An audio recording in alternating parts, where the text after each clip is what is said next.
श्रीमद् भगवद गीता अध्याय 18 मोक्ष सन्यास योग श्लोक 74 संजय भन्दछन् इतेहम वासुदेवस्य पार्थस्य च महात्मनः संवादम इमम अश्रौसम अद्भुतम रोमहर्षणम।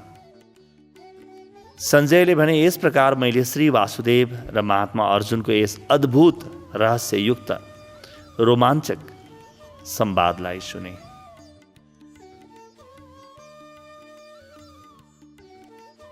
कुरुक्षेत्रको युद्ध मैदानमा जे भइरहेको थियो त्यो सम्पूर्ण कुरा देखिसकेपछि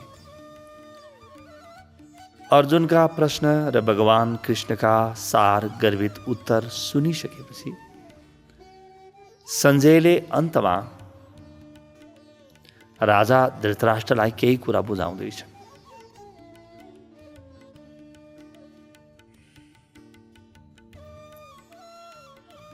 संजयले देखे सारा कुरा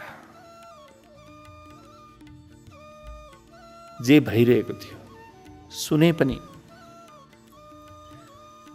र त्यसले संजयमाथि कस्तो प्रभाव पर्यो के भयो यो कुरा संजय बताउँदैछन् अगाडिका सूत्रहरूमा। हरेक व्यक्तिले आफ्नो कथा भन्ने हो। अर्जुनले भगवान कृष्णलाई आफ्नो कथा सुनाए।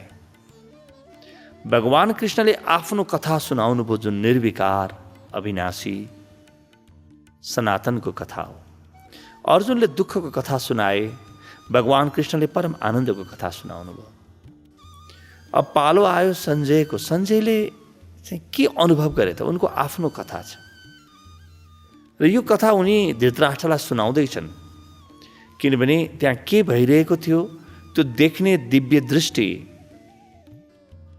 भनौँ या दूरदृष्टि भनौँ त्यो संजयसँग थियो।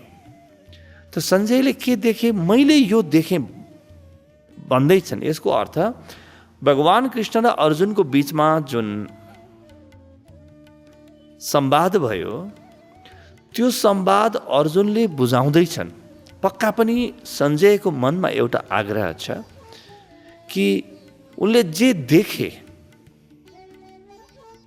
त्यति मात्रै नसुनाऊ, मलाई के भयो त्यो पनि सुनाऊ, ताकि त्यसको माध्यमबाट संजयको मत धृतराष्ट्रले प्राप्त गर्न सकुन् कि यो युद्ध ठिक छैन, यो युद्ध चाहिँ कौरवहरूको तर्फबाट यो हार्ने युद्ध हो।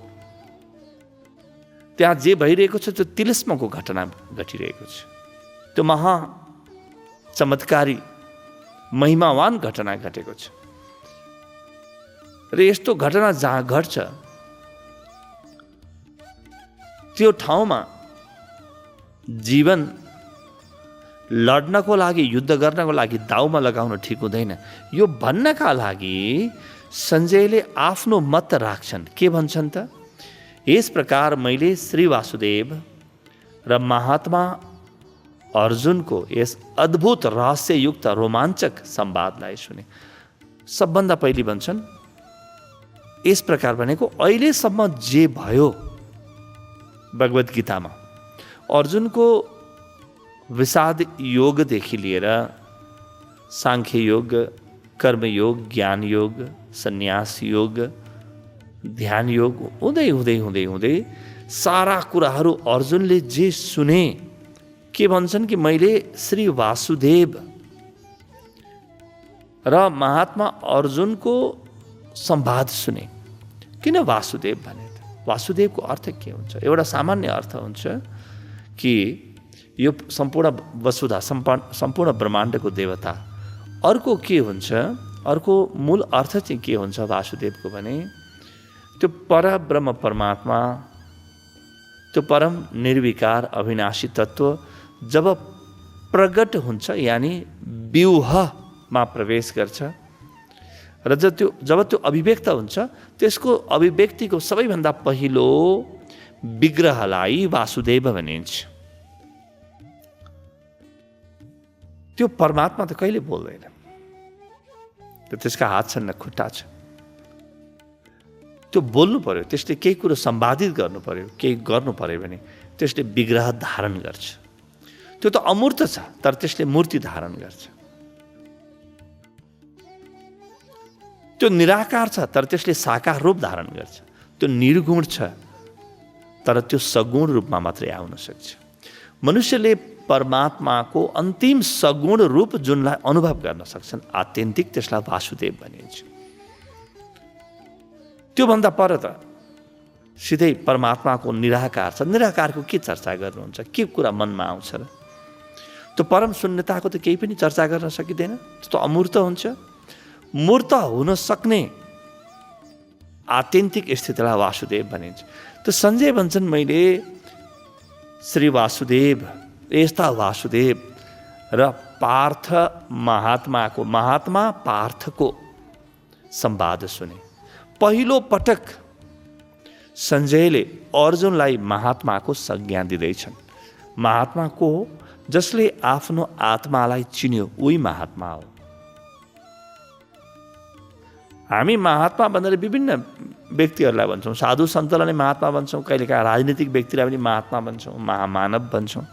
तर अध्यात्मले यी कुरालाई स्वीकार्दैन। अध्यात्मले के भन्छ भने, जसले आफूभित्रको हुनु चिनेको छ, ऊ मात्रै महान भयो। किनभने ऊभित्र महान आयो, हरेक व्यक्ति उही हो। नत्र भने जसले आफ्नो आत्मालाई चिन्यो, त्यो भित्र महानको प्राकट्य भयो। त्यसकारणले महात्मा। अध्याय 11 सञ्जयले भगवान कृष्णलाई नै महात्मा भनेका थिए। मात्र भगवान कृष्णलाई, अर्जुनलाई भनेका थिएनन्। तर यहाँ अर्जुनलाई पनि महात्मा, यानी सञ्जयले अब देखे कि त्यो सामान्य अर्जुन अब उठ्यो दुःख र सुखभन्दा माथि, सकियो उसको जीवनको लीला।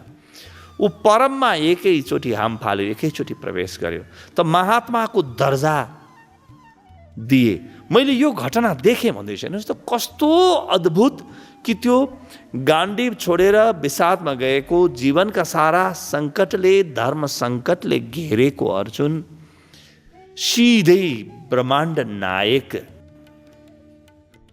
को परम तत्त्वमा लीन भएको देखे। र यहाँ शब्द प्रयोग गर्छन् पार्थ। भगवान कृष्णले पनि अर्जुनलाई जब पहिलो पटक सम्बोधन गर्नुहुन्छ अध्याय 1 भगवत गीताको, त्यहाँ पार्थ नामले सम्बोधन गर्नुहुन्छ, पृथानन्दन भनेर। भगवान कृष्णलाई यो शब्द अत्यन्तै प्यारो छ। पुरै गीतामा बार बार पार्थ भनेर सम्बोधन गर्नुहुन्छ। र अन्तमा पहिलो सम्बोधन जे थियो, अन्तमा त्यही सम्बोधनले भगवान कृष्ण भन्नु पनि हुन्छ। अघिल्लो श्लोकमा हामीले कुरा गरेका थियौँ, र सञ्जयले पनि त्यही शब्द प्रयोग गर्छन्। अनि के भन्छन् कि मैले यस अद्भुत रहस्ययुक्त अद्भुतम मैले संवाद सुने। किन अद्भुत? अद्भुत किनभने नि एउटा मान्छे भगवान भएको देखेँ मैले, एउटा मृण्मय चिन्मय भएको देखेँ, दुःख परम आनन्दमा रूपान्तरित भएको देखेँ।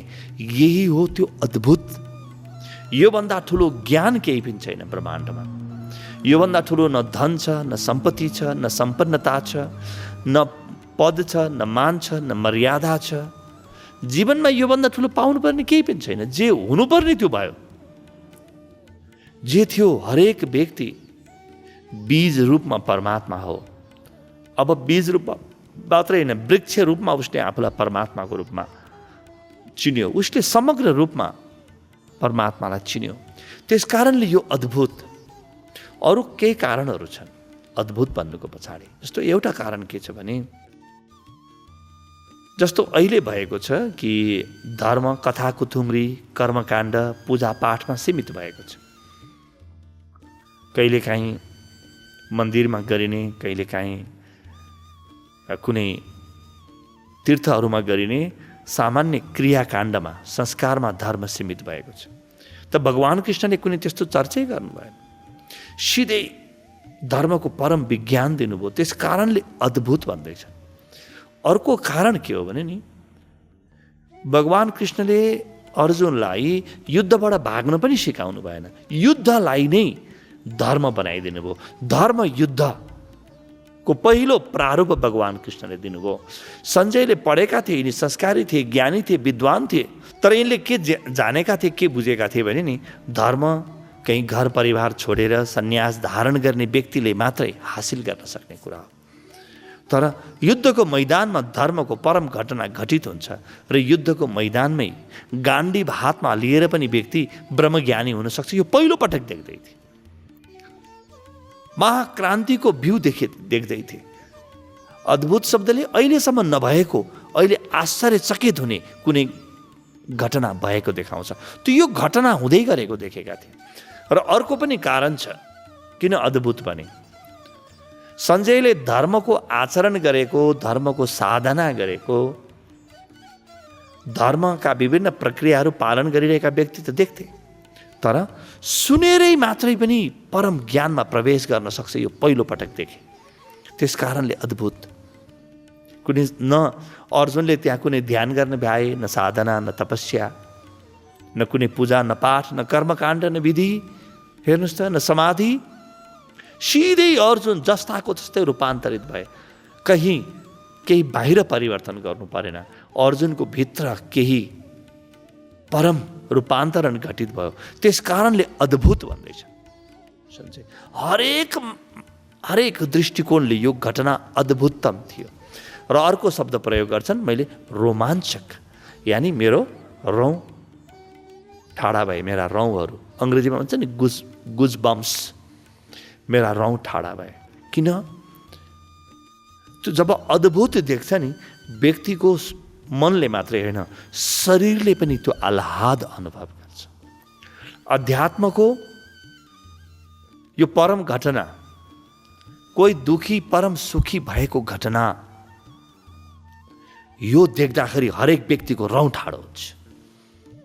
मलाई रोम हर्षण भयो, म रोमाञ्चित भएँ।